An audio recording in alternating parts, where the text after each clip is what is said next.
เจ้าก่อนอื่นขอเฮียนการนำผักลัดพนักงานทหารตำรวจนักธุรกิจผู้ประกอบการตลอดฮอดพ่อแม่ประชาชนที่นับถือและฮักแพงข้าพเจ้าต่างหน้าให้แก่คณะพรรคคณะกรรมการปกครองแขวงไซสมบูรณ์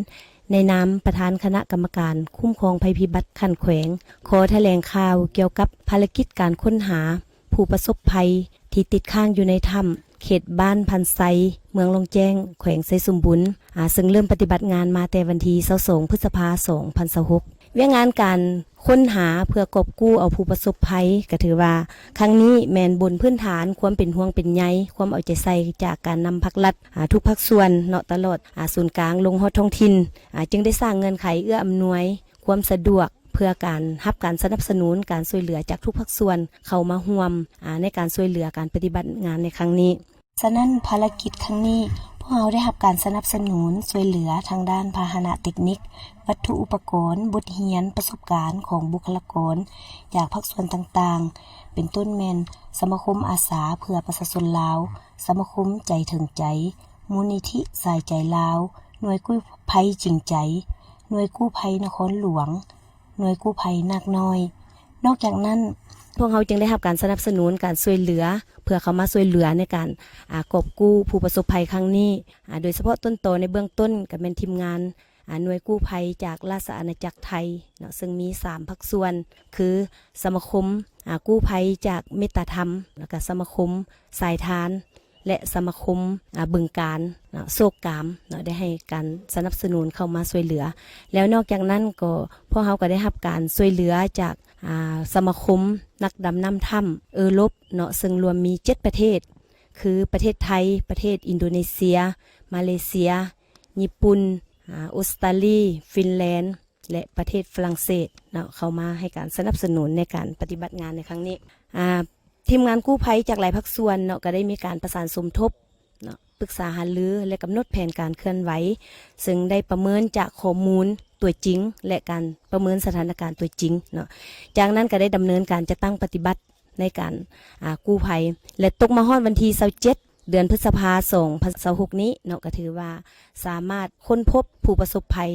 ได้5 คนเนาะและปัจจุบันก็ถือว่าได้เอามาดำเนินการรักษาฟื้นฟูสุขภาพเป็นปัวสุขภาพแล้วมาฮอดปัจจุบันทั้ง5 คนก็ถือว่าสุขภาพแข็งแรงเป็นปกติภายหลังที่ค้นพบ5 คนนั้นแล้วเนาะทางทีมงานกู้ภัยและการจะตั้งทุกภาคส่วนของพวกเราก็ยังได้สืบโตแผนการในการซอกคนอีก2 คนที่ยังติดค้างอยู่ในถ้ำมาถึงวันที่6นี้เนาะอิงใส่สภาพการตัวจริงเห็นว่ามีหลายปรากฏการณ์เป็นปัญหาที่พาให้มันมีความยุ่งยากในการซอกหาเนาะเป็นต้นแมนอันนึงแมนสภาพดินฟ้าอากาศก็บ่อำนวยมีฝนตกหลายอยู่ในบริเวณดังกล่าวนี้เนาะถึงว่าแมนพวกเขาจะได้มีการเร่งสูบน้ำแต่ก็ปรากฏว่าระดับน้ำก็บ่ลดลงเท่าที่ควรนอกจากนั้นก็อิงใส่การวิเคราะห์ของเชี่ยวชาญทางด้านธรณีศาสตร์ของทีมงานกู้ภัยก็ให้ฮู้ว่าหินผาที่บริเวณปากถ้ำนี่มีท่าเอียงที่จะสุดตัวลงแล้วพร้อมกันนั้นปรากฏมีตะโกนหินทรายและหินอัดตันอยู่บริเวณถ้ำอันนี้ก็เห็นว่าเป็นปัญหาหนึ่งที่อาจเป็นความเสี่ยงในการดำเนินภารกิจการค้นหาต่อไปถึงแม้ว่าทีมกู้ภัยและการจะตั้งทุกภาคส่วนเนาะยังมีความเอาใจใส่มีมนจิตอดทนมีความบุกบืนห้าวหันตัดสินใจสูงแล้วก็ตามแต่ผ่านการปรึกษาหารือเป็นเอกภาพกันแล้วมาฮอดปัจจุบันแม้นพวกเราเห็นว่าจะต้องได้มีการยุติการปฏิบัติงานอยู่ในขอบเขตบริเวณในถ้ำจะอิงใส่การประเมินสถานการณ์และการกำหนดแผนในการจะตั้งปฏิบัติต่อไปซึ่งทิศทางในการจะตั้งปฏิบัติที่จะมีทายเอียงดำเนินการไปได้ดีคือแนวใดนั้นเนาะต่อไปขอเชิญทางทีมงานกู้ภัยพวกเราให้คำเห็นเนาะชี้แจงเจ้าครับจากการที่เราได้เข้าสำรวจในครั้งหลังนะครับจากที่มีฝนตกชุกนะครับก็พบว่ามีมวลน้ำได้เข้ามาในโถงถ้ำนะครับแล้วก็มีการชะดินชะหินทรายนะครับเข้าไปในจุดที่ผมดำน้ำเองนะครับทำให้เกิดการตื้นเขินของจุดดำน้ำทำให้การลงไปของผมเนี่ยมันยากขึ้นแล้วก็เกิดความแคบมากขึ้นนะครับเราก็เลยตัดสินใจออกมาก่อนนะครับแล้วก็พบว่าอันดับต่อไปเนี่ยทางทีมงานเราเนี่ยมีการเข้าไปแล้วพบว่าทางปากถ้ำเนี่ยมีการเคลื่อนตัวเล็กน้อยของตัวหินนะครับเราก็ได้เชิญผู้เชี่ยวชาญด้านธรณีวิทยานะครับเข้ามาประเมินความปลอดภัยของตัวปากถ้ำซึ่งเป็น หินปูนทั้งหมดนะครับก็พบว่าในก่อนหน้านี้เนี่ยมันมีการ after shock จากการแผ่นดินไหวเนี่ยห่างจากเราไปประมาณ200กิโลเมตรซึ่งทางด้านนักธรณีวิทยาของเราเนี่ยก็ได้พบว่าอาจจะมีการส่งผลทำให้เกิดการเคลื่อนตัวของหินนะครับมีการขยับของหินณปากถ้ำเราหลังจากนั้นเนี่ยเราก็จะได้มีการประเมินตลอดทุกวันในการเข้าออกว่าตัวหินดังกล่าวเนี่ยครับมีการเคลื่อนต่อไหมและสุดท้ายเนี่ยเราก็พบว่าหินดังกล่าวมีการเคลื่อนแล้วก็สุดตัวมากขึ้นจนนักธรณีวิทยาของเราเนี่ยก็พบว่ามันอาจจะเป็นอันตรายต่อไปในการเข้าและออกตัวถ้ำนะครับก็อาจจะส่งผลทำให้นักกู้ภัยแล้วก็นักดำน้ำของเราเนี่ยอาจจะเกิดอันตรายต่อไปในการเข้าและออกครับครับจากการวางแผนภารกิจการปฏิบัติการค้นหาและช่วยชีวิตทั้ง7ชีวิตที่ติดอยู่ในถ้ำนะครับจะได้เห็น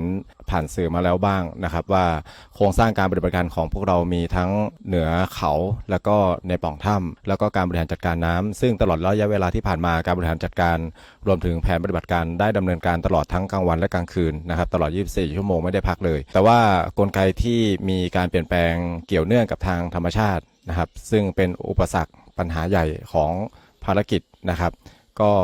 พิจารณาแล้วว่าคงอยู่ในการบริหารจัดการน้ำจะเป็นเรื่องที่เหมาะควรมากกว่าในเวลานี้มากกว่าการที่จะส่งนักกู้ภัยเข้าไปค้นหาและกู้ภัยภายในถ้ำนะครับเพราะว่าอุปสรรคและปัญหาดังกล่าวนั้นเกิดจากธรรมชาติแล้วก็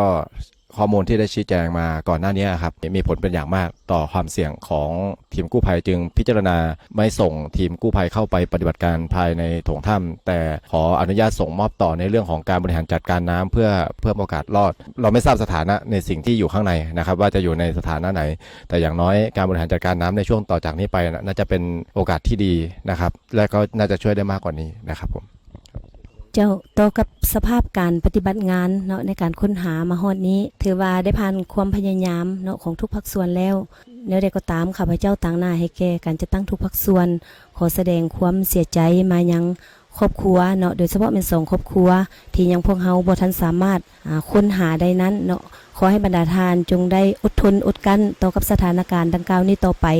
พวกเฮาการจะตั้งพรรครัฐทุกภาคส่วนตลอดทั้งทีมผู้ช่วยเหลือจากทุกภาคส่วนก็แม่นได้เฮ็ดสุดความสามารถแล้วแต่ก็ยังจะสืบต่อเนาะจะสืบต่อเบิ่งทิศทางในการช่วยเหลืออีกต่อไปฉะนั้นณโอกาสท้ายนี้อีกเทื่อนึงข้าพเจ้าต่างหน้าให้แก่คณะพรรคองค์การปกครองแขวงตลอดทุกการจะตั้งทุกภาคส่วนของแขวงขอแสดงความขอบอกขอบใจเป็นอย่างยิ่งมายังการนำพรรครัฐเนาะที่ได้ให้ทิศชี้นำในการจะตั้งปฏิบัติเวียกงานครั้งนี้มาโดยตลอดขอขอบใจมายังทุกภาคส่วนที่ได้ให้การสนับสนุนทางด้านวัตถุอุปกรณ์ทุนหอนเหือแห้งที่ประกอบส่วนเข้าในการปฏิบัติภารกิจครั้งนี้พิเศษขอแสดงความขอบใจเป็นอย่างยิ่งมายังทีมกู้ภัยของทุกภาคส่วนทั้งภายในและต่างประเทศที่ได้สละสติปัญญาเหือแห้งเนาะความสามารถทุกสิ่งทุกอย่างเนาะเข้ามาประกอบส่วนเข้าในการดำเนินภารกิจในการค้นหาผู้ประสบภัยของพวกเราครั้งนี้แล้วก็ขอไว้ใส่ให้พรมายังทุกๆทานเนาะจงมีสุขภาพพลานามัยที่สมบูรณ์แข็งแรง